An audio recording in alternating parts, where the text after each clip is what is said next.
بالله من الشيطان الرجيم.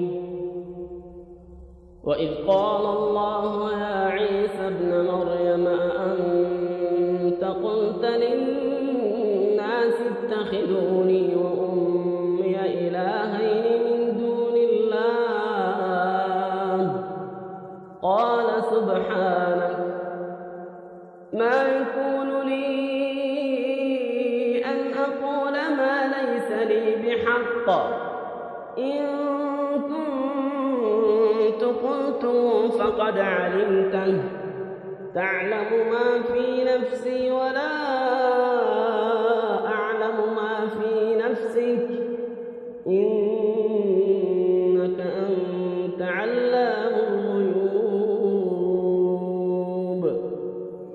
ما قلت لهم إلا ما أمرتني به أن اعبدوا الله ربي وربكم وكنت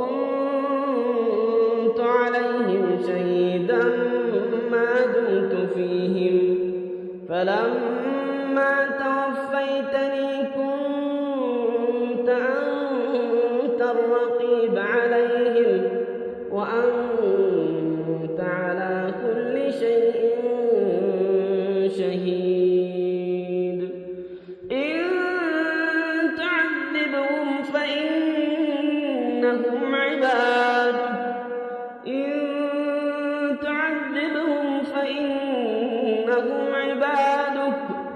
وإن تغفر لهم فإن